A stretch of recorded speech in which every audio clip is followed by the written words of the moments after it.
बहुत समय पहले की बात है। एक घना जंगल था।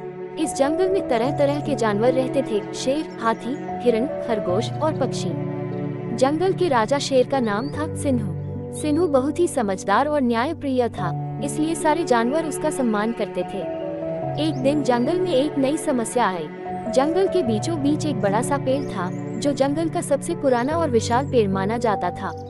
लेकिन अचानक उस पेड़ के पत्ते मुरझाने लगे और वह धीरे धीरे सूखने लगा। सारे जानवर इस बात से चिंतित हो गए, क्योंकि वह पेड़ उनके लिए बहुत महत्वपूर्ण था।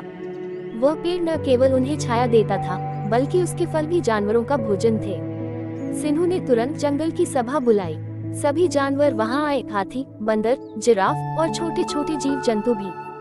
सिंह ने कहा, हमें इस समस्या का हल निकालना होगा, वरना हमारा जंगल संकट में आ जाएगा। क्या किसी के पास कोई उपाय है? तभी एक छोटा सा खरगोश उठ खड़ा हुआ। उसका नाम चीकू था। उसने कहा, महाराज, मैंने सुना है कि इस पेड़ की जड़ें गहरी जमीन के अंदर तक जाती हैं और वहाँ कोई समस्या हो सकती है। अगर हम जमीन के नीचे जाकर देखें, तो शायद हमें कुछ पता चले। सभी जानवरों को चीकू का सुझाव अच्छा लगा।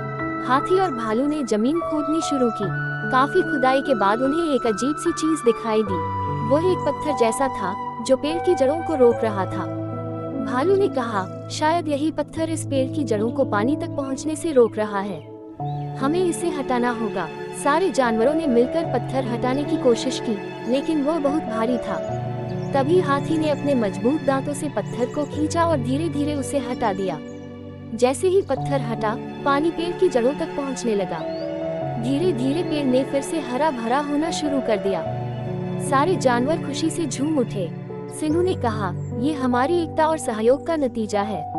अगर हम सब मिलकर काम करेंगे, तो कोई भी मुश्किल हमारे सामने टिक नहीं सकेगी। उस दिन के बाद से जंगल फिर से खुशहाल हो गया और सारे जानवर मिलजुल कर शांति से रहने लगे।